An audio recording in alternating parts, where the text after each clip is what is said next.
മാത്രമല്ല അനസ് മുസ്ലിയാർക്കാണ് പിന്നെയും പാടുള്ളത്, ഒരു ജിന്ന സുഹൃത്തുണ്ടെങ്കിൽ കയ്യൊക്കെ പിടിച്ച് പോകുമ്പോൾ എന്താ സുഹൃത്തെ സുഖല്ലേ എന്നൊക്കെ ചോദിക്കാൻ അനസ് മുസ്ലിയാർക്കായി പാടുള്ളത്. ഞങ്ങൾ അന്നും പറഞ്ഞു അനസേ ഇത് വസിയത്തു ശിർക്കാണ്, ഈ ചിന്ത വസിയത്തു ശിർക്കിലേക്ക് എത്തിക്കും, അതിപ്പോ എത്തിച്ചു. ഇവർ ഇത് ജായിസാക്കിയിട്ട് അനുവദനീയാക്കിയിട്ട് ജിന്നിനോട് സഹായം തേടൽ അനുവദനീയാണ് എന്ന് പറഞ്ഞ് പ്രചരിപ്പിക്കാൻ വേണ്ടി ഇരുന്നതാണ്.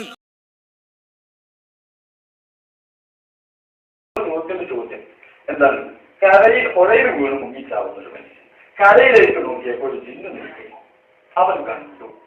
അതിനോട് ചോദിച്ച് ചെറുക്കാണ്, ചെറുപ്പമല്ല ഹറാമല്ല ജായിസാണ്. എന്താ സംശയം? നമ്മള് സുലൈമാനെ ചോദിച്ചാൽ കേട്ടാവില്ല, നമ്മള് സുലൈമാനെ ചോദിച്ചാൽ കേട്ടാവില്ല, നമ്മള് സുലൈമാനെ ചോദിച്ചാൽ കേട്ടാവില്ല, നമ്മള് സുലൈമാനെ ചോദിച്ചാൽ കേട്ടാവില്ല. അപ്പൊ ഈ ജിന്നിനെ കണ്ടാക്കി ജിന്നാന്ന് തോന്നിയിട്ടാണോ വിളിക്കുന്നത്? അതൊന്നും ചോദിക്കണ്ട.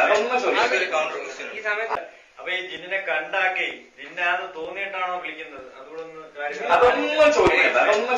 ഒരു ഉദാഹരണം പറഞ്ഞുതരാം. ഇപ്പൊ ഒരു ജിന്ന് ഇവിടെ വരികയാണ്. ആ ജിന്നിനെ സംബന്ധിച്ചിടത്തോളം ഏതെങ്കിലും ഒരു രൂപത്തിൽ ഇവിടെ വന്നു, എനിക്ക് അയാളെ കാണാം. അയാളെ സംബന്ധിച്ചിടത്തോളം അയാളെ ഞാനോട് സംസാരിക്കണം, എന്താ ജിന്നെ സുഖമാണോ, എവിടുന്നാ വരുന്നത്, എങ്ങനെയുണ്ട് എന്ന് അയാളോട് സംസാരിച്ചാൽ അത് അഭൗതികമല്ല. അയാളെ സംബന്ധിച്ചിടത്തോളം അങ്ങനെ ചോദിച്ചതുകൊണ്ട് ശിർക്കാവുകയുമില്ല. അപ്പൊ വെച്ചാൽ ഇതിപ്പോ മുന്നേ ഒരു മലക്ക് അതിന്റെ എന്നെ സഹായിക്കുന്ന പറയുന്ന ഒരു തെറ്റൊന്നുമില്ല. വഴിയെ പോണോടിക്ക് വഴിയെ മൊയ്തീൻ റോഡേക്ക് ഉണ്ടെങ്കിലേ എന്തെന്ത് സഹിച്ചേ എന്നെ സഹായിക്കാവോന്ന് ചോദിച്ചാൽ തെറ്റൊന്നുമല്ലല്ലോ അത് ആ രൂപത്തിലാണ്. അപ്പൊ അത് ശിർക്കല്ലാന്നാ പറഞ്ഞത്. അതുപോലെ ഇപ്പൊ ഒരാൾ കണ്ണുകൊണ്ട് കാണുന്നില്ല, അത് ചൗക്കാനി പറഞ്ഞത്. കണ്ണുകൊണ്ട് കാണാത്ത ഒരാൾ അയാളോട് ഉണ്ടെന്ന് മനസ്സിലാക്കി കഴിഞ്ഞാല് അയാളോട് സഹായം തേടുന്നതിൽ എന്തില്ല, തെറ്റില്ല.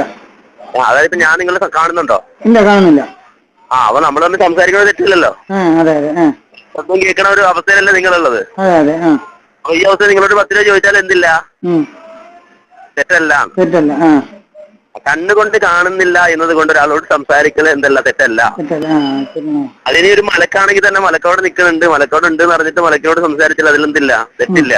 മലക്കാണെങ്കിൽ തന്നെ മലക്കോട് നിൽക്കുന്നുണ്ട്, മലക്കോട് ഉണ്ട് എന്ന് പറഞ്ഞിട്ട് മലക്കോട് സംസാരിച്ചാൽ അതിലെന്തില്ല, തെറ്റില്ല. അതിപ്പോ ഹാജർ അബീബി സംസാരിച്ചു, അതുപോലെ പ്രവാചകന്മാരൊക്കെ സംസാരിച്ചിട്ടുണ്ടല്ലോ. അല്ല, പക്ഷെ മലക്കിനെ നമുക്ക് കാണാൻ കഴിയില്ലല്ലോ. ആ മലക്കിനെ കാണാതെയും സംസാരിക്കും, മലക്കവിടെ ഉണ്ടെന്ന് ബോധ്യപ്പെട്ടാലും സംസാരിച്ചൂടെ? സംഭവത്തിൽ ശബ്ദം കേട്ടപ്പോ അവര് സംസാരിച്ചിട്ടുണ്ട്, അതന്നെ പറഞ്ഞത്. അവര് സംസാരിച്ചിട്ടുണ്ട്, അത് ചെറുക്കല്ല. മനസ്സിലായോ? ഇപ്പൊ ചില ആളുകൾ ചോദിക്കും, എന്താ അന്നത്തെ മൂവർ സംഘം ഇറങ്ങിയിട്ടാണ് ഫിത്ന ഉണ്ടാക്കിയത്. അബ്ദുറഹ്മാൻ സലഫിയും ഹനീഫ് മൗലവിയും അനസ് മൗലവിയും ഒക്കെ ഇറങ്ങി ഈ മുജാഹിദ് പ്രസ്ഥാനത്തിന് ഫിത്ന ഉണ്ടാക്കിയെന്ന് പറയുന്ന ആളുകൾ മനസ്സിലാക്കണം, ആ 3 പേര് ഇറങ്ങി നാട് മുഴുവൻ സകല ചീത്തയും സകല ആക്ഷേപവും സകല ഒറ്റപ്പെടുത്തലും അനുഭവിച്ചിട്ട് അത് അബ്ദുൽ ജബ്ബാർ മൗലവി ചെറിയ മണ്ഡലത്തിൽ നിന്ന് പകർത്തിയെടുത്തു. അദ്ദേഹം ഛർദ്ദിച്ചതാണ് ജബ്ബാർ മൗലവി കുടിച്ചത്. ആ പ്രശ്ന കഴിച്ച് എലമക്കിയുടെ പ്രശ്നത്തി എന്ന് പറയുന്നത് പോലെ ചെറിയ മണ്ഡലത്തിന്റെ എലമക്കിയ ജബ്ബാർ മൗലവിയുടെ ചുരിനക്കിയായ സലാഹിയുടെ പ്രശ്നങ്ങളാണ് ഇത്തരത്തിലുള്ള വാദങ്ങളുമായി നടക്കുന്നത്. ഇന്ന തെറി പറഞ്ഞ് മോശമായിട്ട് സംസാരിച്ച അതിന്റെ പല്ലിയാണ് അടിച്ചു വയ്ക്കുന്നു പറയേണ്ടി വരും. അപ്പോ ചിലപ്പോ ഞാൻ അതിന്റെ അപ്പുറമൊന്നും ചെയ്യേണ്ട സ്ഥിതി ഉണ്ടാകാതെക്കട്ടെ ഈ ജന്മത്തിൽ എന്നാ വിചാരിക്കണേ. ഈ നാട് മുഴുവൻ, കേരളം മുഴുവൻ, മലയാളിയുള്ള നാട് മുഴുവൻ ഓടി നടന്ന് അവർ ഖണ്ഡന പ്രസംഗങ്ങളും വാദപ്രതിവാദങ്ങളും മറുപടി പ്രസംഗങ്ങളും അവർ നടത്തിയത് കൊണ്ടാണ് ജായിസിലേക്ക് ഇത് വരാഞ്ഞത്. മനസ്സിലാക്കിക്കോ, അവരെടുത്ത ഒച്ചയാണ് ഇത് ജായിസാണെന്ന് പറയാനുള്ള ധൈര്യം ഇവരുടെ നെഞ്ചിൽ നിന്ന് കളഞ്ഞത്. അല്ലെങ്കിൽ ജായിസായനെ യഥാർത്ഥത്തിൽ മലക്കിനെ വിളിക്കാമെന്ന് ഞങ്ങൾ ആരും പറഞ്ഞിട്ടില്ല. പറഞ്ഞിട്ടുണ്ടെങ്കിൽ അത് അനസ് മുസ്ലിയാരാണ്. എത്ര സ്ഥലത്ത് ഞങ്ങൾ ക്ലിപ്പിട്ടു. മറുപടി പറഞ്ഞോ നിങ്ങള്? ആറ്റിങ്ങൽ എന്ന് പറയുന്ന തിരുവനന്തപുരത്തെ ഒരു സ്ഥലത്ത് വെച്ച് ഒരു മുസ്ലിയാന്റെ ചോദ്യത്തിന് മറുപടി പറഞ്ഞത് എന്താ? ഇവിടെ ഒരു മലക്കുണ്ട്, ആ മലക്കിന്റെ സാന്നിധ്യമുണ്ടെന്നറിഞ്ഞാൽ ആ മലക്കിനോട് ചോദിക്കാം, ഒരു പ്രശ്നവുമില്ല എന്നാ പറഞ്ഞത്. കേട്ടോ അദ്ദേഹം പറയുന്നത്? കാണാത്തവരോട് സഹായം തേടാം, അതിനിപ്പോ ആർക്കും തർക്കില്ല. ആർക്കാ തർക്കോ? ഒരാൾ കുളിമുറി നിൽക്കുമ്പോ ഭാര്യ അടുക്കലാണ്, എന്റെ ശബ്ദം കേൾക്കുന്ന വരുന്നില്ല ഭാര്യയുള്ളത്, മോളെ ആ സോപ്പിംഗ് എടുക്ക് എന്ന് പറഞ്ഞാൽ ഒരിക്കലും അത് തെറ്റല്ല, ഒരിക്കലും അത് കുറ്റകരമല്ല എന്നാണ് പറഞ്ഞത്. അതുപോലെ തന്നെ ഇപ്പൊ ഒരു സ്ഥലത്ത് മലക്കുണ്ട്, മലക്കിന്റെ സാന്നിധ്യമുണ്ട്, പക്ഷെ മലക്കിനെ കാണുന്നില്ല. എന്നാൽ മലക്കിനോട് ചോദിക്കാമോ? ഒരു പ്രശ്നവുമില്ല. ഹാജറ ബീവി ആ മക്കയിൽ അകപ്പെട്ടു പോയ ഘട്ടം, ആ അകപ്പെട്ടു പോയ ഘട്ടത്തില് മക്കയിൽ അകപ്പെട്ടു പോയ ഘട്ടത്തിൽ ജിബ്രീൽ വന്നു. ജിബ്രീലിന്റെ ശബ്ദം കേട്ടു. അവിടെ ജിബ്രീൽ ഉണ്ടെന്ന് അറിഞ്ഞു. ആ ഹാജറ ബീവി പറഞ്ഞു, നീ സഹായിക്കുമെങ്കിൽ എന്നെ സഹായിക്ക്, സഹായിക്കുമെങ്കിൽ എന്നെ സഹായിക്ക്. അവിടെ ഒരു ശബ്ദമുണ്ട്, ശബ്ദം കേൾക്കുന്ന പരിധിയിലൊന്നുണ്ട് എന്ന് മനസ്സിലാക്കിയിട്ട് എന്നെ സഹായിക്കുമെങ്കിൽ സഹായിക്കൂ എന്ന് പറഞ്ഞാൽ അത് തെറ്റാണ്, അത് കുറ്റകരമാണ് എന്ന് ഒരാളും പറഞ്ഞിട്ടില്ല, പറയുകയും ഇല്ല. അപ്പൊ കണ്ണുകൊണ്ട് കാണാത്തതിനോട് അതിന്റെ സാന്നിധ്യം ഉറപ്പിച്ച് താൻ കേൾക്കുന്നിടത്ത് അതുണ്ട് എന്ന് മനസ്സിലാക്കിയിട്ട് അവരോട് എന്തെങ്കിലും സഹായം തേടാമോ? അത് തെറ്റല്ല, കുറ്റകരമല്ല എന്ന് കിട്ടും എന്നാണ് ഈ ഹദീസിന്റെ അടിസ്ഥാനത്തിൽ ഷൗക്കാനി പറഞ്ഞിട്ടുള്ളത്. അപ്പൊ കണ്ണുകൊണ്ട് കാണാത്തത്, അതിൽ മലക്കും പെട്ട് ജിന്നും പെട്ട് അല്ലേ, അതിനോട് അതിന്റെ സാന്നിധ്യം ഉണ്ടെന്ന് ഉറപ്പിച്ചിട്ട് ചോദിച്ചാൽ അത് തെറ്റല്ല, കുറ്റകരമല്ല. അപ്പൊ മലക്കിനെ വിളിക്കാം, ജിന്നിനെ വിളിക്കാം. നേരത്തെ അനീഫ പറഞ്ഞില്ലേ, അടുക്കളയിരിക്കണ ഭാര്യയോട് കട്ടൻ ചോദിക്കണ മാതിരി ഇയാള് വേറൊരു ഉദാഹരണ പറഞ്ഞത്. ഞാൻ ഇപ്പൊ കുളിമുറിയിലാണ്, അപ്പൊ സോപ്പ് തീർന്നു പോയി. ഭാര്യ അടുക്കൽ എടീ മോളെ ആ സോപ്പും കെടുത്തോന്നുണ്ട, ഞാൻ ഭാര്യയെ കാണുന്നില്ല, അതിൽ കുഴപ്പമുണ്ട്. അതുപോലെയാണ് ഒരു മലക്കിനോട് അല്ലെങ്കിൽ ഒരു ജിന്നിനോട് അത് കാണുന്ന പരിധിയിലുണ്ടെന്ന്, അത് കേൾക്കുന്ന പരിധിയിലുണ്ടെന്ന് ആ സാന്നിധ്യം ഉറപ്പിച്ചിട്ട് ചോദിച്ചാൽ ശിർക്കല്ല എന്നല്ല, പിന്നെ തെറ്റല്ല, കുറ്റകരമല്ല. അപ്പൊ യാ ജിബ്രീലു യാ മീകായിൽ ഞങ്ങൾ അങ്ങോട്ട് ഇടണ്ട ക്ലിപ്പ, അത് ഇങ്ങക്കാ ഫിറ്റ് ആകുക, ഞങ്ങൾക്കല്ല ഫിറ്റ്. മനസ്സിലാക്കി വെച്ചോ. ഹാലിറു യാ ഹാലിറു, അല്ലേ? മലക്കിന്റെ സാന്നിധ്യം ഉണ്ടെന്നറിഞ്ഞു. ഹാലിർ എന്ന സാന്നിധ്യം ഉണ്ട്, ഹാലിർ എന്ന സന്നിഹിതരാണ് അവിടെ. അപ്പൊ സാന്നിധ്യം ഉണ്ടെന്ന് ഉറപ്പിച്ചിട്ട് അത് കേൾക്കുന്ന പരിധിയിലുണ്ടെന്ന് വിചാരിച്ചിട്ട് ചോദിച്ചാൽ അങ്ങനെ ചോദിക്കാം, അത് തെറ്റല്ല എന്ന് പറഞ്ഞത് അനസ് മുസ്ലിയാരാണ്, ഞങ്ങളല്ല.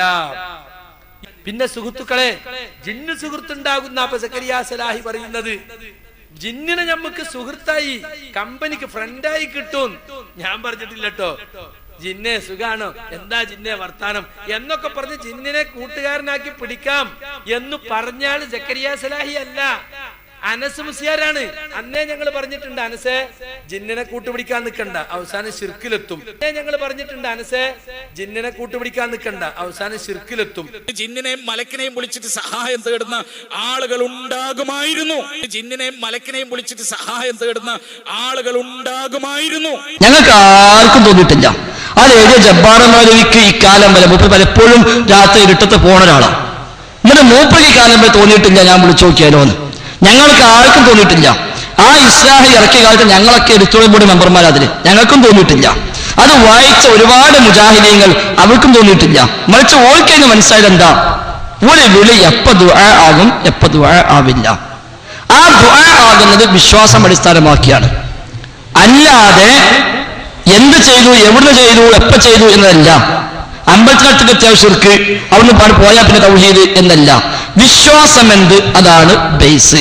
അത് ശൈത്താനാവട്ടെ, ഇനി ശൈത്താന്റെ ബാക്കിയുള്ളവനാവട്ടെ, ആരായാലും ശരി, ആരായാലും ശരി, ശിർക്കാകുന്ന കാര്യം ശിർക്ക് തന്നെയാണ്. അത് എവിടെ പോയി ചോദിച്ചാലും, അതിന് അവിടെ പോയി ചോദിച്ചാലും ശിർക്ക് തന്നെ, ഇവിടെ ചോദിച്ചാലും ശിർക്ക് തന്നെയാണ്, എവിടെ ചോദിച്ചാലും. അതുകൊണ്ടാണ് ഖുറാഫികൾ ബദരീങ്ങളെന്ന് കാലിന് മുള്ളു കുത്തിയാൻ വിളിക്കുമ്പോൾ നമ്മൾ പറഞ്ഞ സുഹൃത്തെ വിളിക്കല്ല, അത് ശിർക്കാണ്. അതിപ്പോ മുള്ളല്ലേ ഉള്ളൂ എന്ന് ഓൻ പറഞ്ഞ നമ്മൾ സമ്മതിക്കുന്നുണ്ടോ? ഇല്ല. അപ്പൊ ശിർക്ക് വളരെ വ്യക്തമാണ്. അതുകൊണ്ട് അങ്ങനത്തെ തോന്നലോ അത്തരം സാങ്കല്പിക ചോദ്യങ്ങളോ അല്ല വേണ്ട. നിങ്ങൾ ദീന് പഠിക്കുക, ദീന് പഠിക്കുക, ശ്രദ്ധിക്കുകയും ഇത്ര ശ്രദ്ധിക്കുകയും. എന്നിട്ട് ദുആ എന്താണ്, ഇബാദത്ത് എന്താണ്, എപ്പോഴാണ് ഇബാദത്ത്, അതൊക്കെ പഠിക്കുക. 2007 എഴുതി, 2007 എഴുതിട്ട് 2012 വരെ ഈ പറഞ്ഞ റഷീദ് അടക്കം തോന്നിയിട്ടില്ല. ഇങ്ങനെയാണെങ്കിൽ നമുക്കിന്ന് അവിടുന്ന് പിടിച്ചു നോക്കാലോന്ന് അബ്ദുറഹ്മാൻ സലഫിക്കും തോന്നിയിട്ടില്ല, ഒരാൾക്കും തോന്നിയിട്ടില്ല. 2012 വരെ ഇതിന് കുഴപ്പമില്ല എന്ന് പറഞ്ഞ് പ്രസംഗിച്ചവരൊക്കെ. മാത്രമല്ല അനസ് മുസ്ലിയാർക്കാണ് പിന്നെയും പാടുള്ളത്, ഒരു ജിന്ന് സുഹൃത്തുണ്ടെങ്കിൽ കയ്യൊക്കെ പിടിച്ച് പോകുമ്പോൾ എന്താ സുഹൃത്തെ സുഖല്ലേ എന്നൊക്കെ ചോദിക്കാന്ന് അനസ് മുസ്ലിയാർക്കായി പാടുള്ളത്. ഞങ്ങൾ അന്നും പറഞ്ഞു, അനസേ ഇത് വസിയത്തു ശിർക്കാണ്, ഈ ചിന്ത വസിയത്തു ശിർക്കിലേക്ക് എത്തിക്കും, അതിപ്പോ എത്തിച്ചു. ഞങ്ങൾ അന്നും പറഞ്ഞു, അനസേ ഇത് വസിയത്തു ശിർക്കാണ്, ഈ ചിന്ത വസിയത്തു ശിർക്കിലേക്ക് എത്തിക്കും, അതിപ്പോ എത്തിച്ചു. അന്ന് അങ്ങനെ തോന്നി, എന്ത് ജിന്ന് സുഹൃത്തുണ്ടെങ്കിൽ സുഖല്ലേ എന്നൊക്കെ ചോദിക്കാം, വിശേഷമൊക്കെ ചോദിക്കാം. ഞങ്ങൾ അന്നും പറഞ്ഞു പാടില്ല, അനസേ ചോദിക്കാൻ പാടില്ല, അത് ഹറാമാണ്, അത് നാളെ ഓൻ എന്നെ ശിർക്ക് കൊണ്ടുപോകും. ഇപ്പൊ കൊണ്ടുപോയി. ഇപ്പൊ അനസ് പറഞ്ഞ എന്താ, ജിന്ന് അത്ര മോശക്കാരൊന്നല്ല, ഓൻ അഭൗതികമായി സഹായിക്കും, ഓൻ അഭൗതികമാണ്, പല കഴിവുണ്ട് എന്നപ്പോ പറഞ്ഞത്, അത് ശിർക്ക് കൊണ്ട് എത്തിച്ചു. അതാണ് വസിയത്തു ശിർക്ക്. അപ്പൊ അങ്ങനത്തെ തോന്നൽ പാടില്ല, സാങ്കല്പിക ചോദ്യങ്ങൾ ആവശ്യമില്ല. നേക്ക് നേരെ റഷീദ് മൈക്ക് തരും, മൈക്ക് പിടിക്കാൻ ഏൽപ്പിച്ച ബിലാലിനെ, അത് തരും. ഏതായാലും റഷീദനെ പറഞ്ഞല്ലോ സംഘാടകരെക്കാൾ ഏറെ ഞാനും സലായും വിളിച്ചെത്തിയത്. അപ്പൊ അതുകൊണ്ട് ഞങ്ങൾ പറഞ്ഞ് ശ്രദ്ധിക്കുക.